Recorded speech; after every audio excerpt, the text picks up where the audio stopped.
сәлеметсіздер ме балалар? Отырамыз.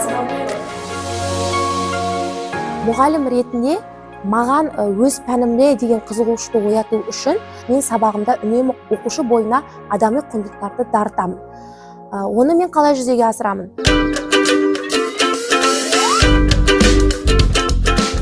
Қазақта әрқашанда бір тәйт деп отыратын, немесе бір жақсылықты ұрандатып отыратын, ол бізде не нәрсе? Мақал мәтел, иә? Бір мақал жақсылықты үнемі дәріптесе, бір мақал жаман нәрсені көрсететін, соны тиятын мақал болады, иә? Енді қарап жүрейікші, мысалы, еңбексіз өмір сөнген көмір деп тұр. Мен бұл жерге параболаның тармағын төмен қараттым. Адам өзінің іс-әрекеті қандай болса, жақсы болса, парабола сияқты, иә, тармақтары жоғары болады. Немесе жаңағы іс-әрекеті қандай төмен болып жатса, іс-әрекет жасап жүрген дүниесі жаман болса, парабола сияқты адам болып, яғни үнемі құлдырау үстінде болатындығын жеткізіп отырамын. Жаман адам өзі бола алмайды, болған көре алмайды. Оны қалай түсінеміз? Адам өзінің тек қана жақсы жағын біледі және де көреді, ал жаман адам оны көргісі келмейді және де түсінгісі келмейді, да?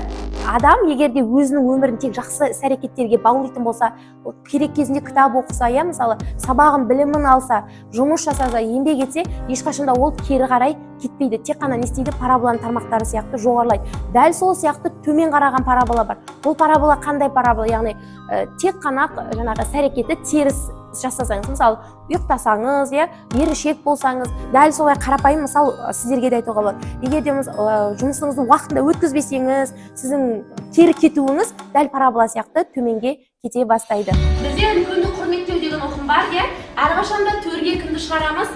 Ағасын шығарамыз. Дәл солай котангенус альфа, ол кімнің туысы еді? Косинустікі. Сондықтан кім тұрады? Синус альфа тұрады. Міне.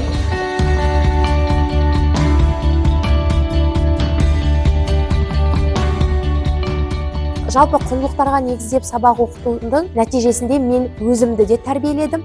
Өзімді үнемі бойымда адалдық, әділдік ұғымдарын ұстап жүремін, және осы жаңағы адами құндылықты үнемі есімнен шығармағаннан менің өмірімде бір жақсы бағытқа бұрылып жатқанын менің оқушыларымнан да өзімнен де байқаймын.